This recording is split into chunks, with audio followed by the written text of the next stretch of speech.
brought to you by Marvel Studios' Black Widow. Experience it now in theaters or on Disney Plus with Premier Access. Patrick Mahomes, in a nutshell, is just a competitor, man. He figures it out. Just swing hard and then hopefully it goes straight. What's up, Ford? Ball is It's a good shot. It's a good shot. That's playing really well. Travis Kelce's golf game is probably one of the most fun watches that you'll ever see. I'll be having the most fun out of anybody, I can guarantee you that. Come on, baby! Where's the ball? No idea what I'm doing. I love you. All right, so Patrick Mahomes and Travis Kelce are having plenty of fun at the American Century Celebrity Golf Championship in Lake Tahoe, and they're just two of the many NFL stars playing in the event. Kelce was asked about the Chiefs' Super Bowl 55 loss to the Bucs this week, and here's what he had to say. Quote, "That was pretty embarrassing, man, taking that loss down there in Tampa, man. If you're not motivated after taking a shellacking like that, I don't know what's wrong with you. I want to go win one more than I ever wanted to get one in the first place, and that's everybody in that building, man." All right, Jeff, I'll turn to you first. How are the Chiefs preparing for another run at the Super Bowl? Well, I've had conversations field with several players on the Chiefs, and they all do sort of have that same vibe that Kelce alluded to there, which, by the way, is a pretty scary thing when you consider the fact that they did get to the Super Bowl, and it felt like part of the reason they lost it was just how decimated they were on the offensive line.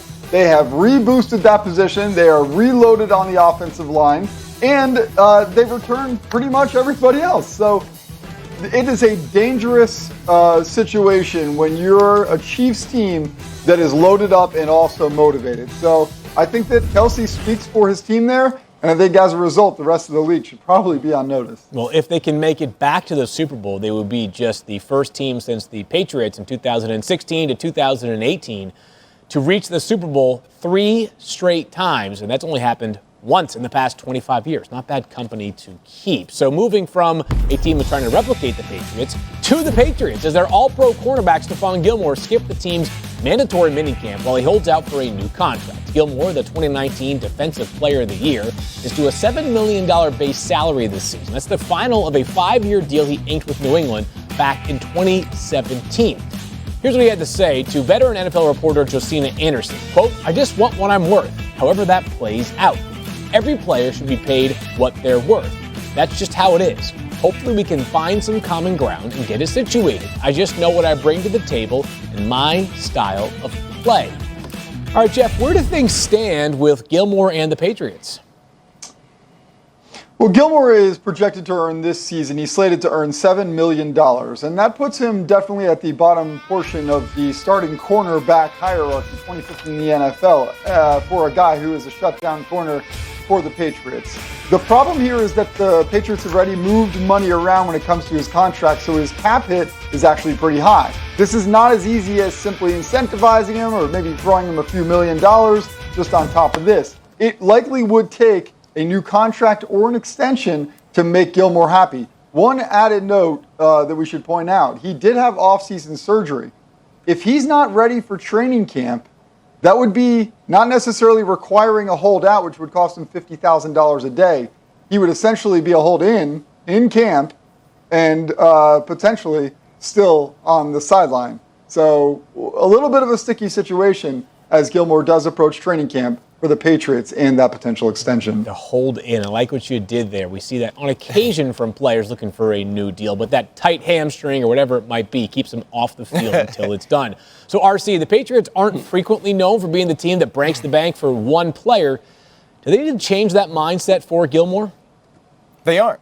I mean, you look at the Patriots offseason, we were raving about what they did early in free agency, but they didn't just go out and break the bank for anybody. The Brinks truck wasn't necessarily backed up to front doors. They went out and they made smart moves. They got value guys. They got guys to build the team around. And when you have a dude like J.C. Jackson, who's undrafted, who goes and is one of the top interception leaders in the league, you feel like you can develop talent.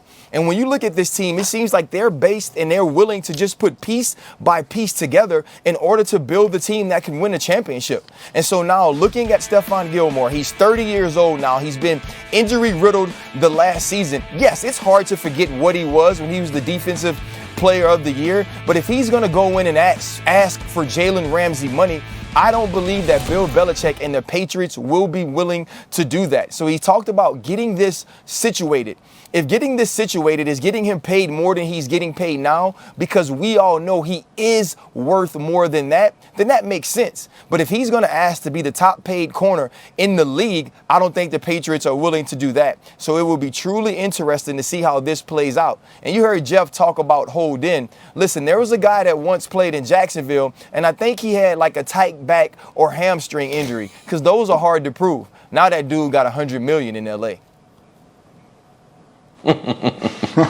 Well, listen, RC, you hit it on the head, man. The one thing about the Patriots, as it relates to the salary cap, they have like one big middle class. You know, it's rare that you see guys that's breaking the bank as far as top tier guys. Everyone kind of floating in that middle class, and I think we all can agree that Stephon Gilmore is underpaid. You know, he a couple years ago he was the defensive player of the year, but you know, just with the Patriot way, they know how to go after certain guys, plug them in, ask them to do a certain job.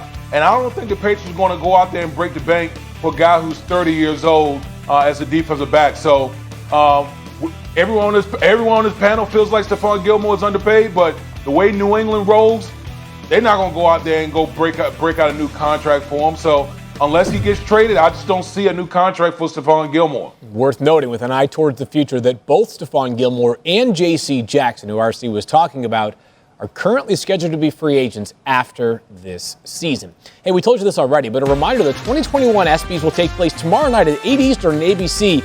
It will be presented live from the rooftop at Pier 17 at the Seaport in New York City. Some of the world's best athletes and biggest stars will join host Anthony Mackie for the 3-hour event. And one of the most anticipated categories at the ESPYs is the best play. In the final four, Hopkins, some Files, Jamil Roberts, and DK Metcalf. Let's take a look at those four moments a little bit closer. First, of course, the Hail Murray. DeAndre Hopkins caught this desperation pass from Kyler Murray over three defenders in the final seconds of the Cardinals' Week 10 game against the Bills last season, giving Arizona an improbable 32-30 win. Wow, and you can't have a list of the best plays without Simone Biles, who became the first woman to land the famous Yurchenko double pike vault in competition in May. Biles will compete for the U.S. Olympic team in Tokyo later this month, and it doesn't get much more dramatic than this. Marshall Sr., Jamil Roberts, scored a goal in overtime of the national championship game against Indiana to give the unseeded Thundering Herd their first national title in soccer. And back to football for a second. We all remember DK Metcalf's incredible chase down of Budda Baker, the final nominee. The Seahawks receiver reached a max speed of more than 22 miles per hour to prevent Baker from returning a Russell Wilson interception for a touchdown back in their Week 7 matchup. Damien, I love that play. Which play of these four would you be voting for if you had the final vote?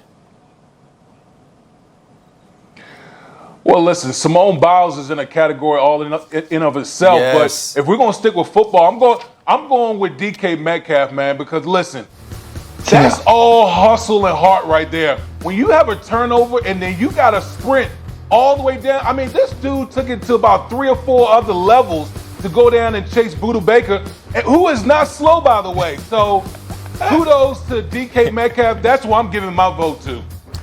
Yeah. Hey, I'm with you on Simone Biles, man. Anytime you got moves that they're naming after you, you should have your own category. Right. So we should just give her an award at the ESPYs and just call her the GOAT of all GOATs, and we'll just let that be that. But ain't no way I'm finna come out here and say DK Metcalf chasing down a safety is the play of the year. Now, I also don't like my other option, because now I gotta pick a wide receiver going up and Jimboing, tapping the top of his head over 3 defenders. But that DeAndre Hopkins play, the Hail Murray, was absolutely crazy. I thought the game was over. We got a 5'6" quarterback rolling out to his left, throwing and looking at the Jumbotron as his superhuman wide receiver goes up with hands that must be quadruple X and catches a big time ball over these dudes in the end zone. And it was the "you got mossed" of the year. And the only thing I'm going to say about the DK Metcalf play is this. it couldn't have been the play of the year if I would have intercepted it. You know why? Because he would have caught me on the other 30, so he would have never got up to 22 miles per hour. Come on now, RC. We know you're faster than you give yourself credit. So this is really all about the fact that a safety guy just got ran down. That's what this is really all about. That's why 100%. RC is so mad It's right about now. loyalty. Yeah, okay. It's about loyalty. The same way you think Tom Brady should win everything. Of course. Those safeties stick together. We know how it is here on NFL Live. And coming up on NFL Live, the big man, Lane Johnson, joins the show. He's the host of the O-Line Summit.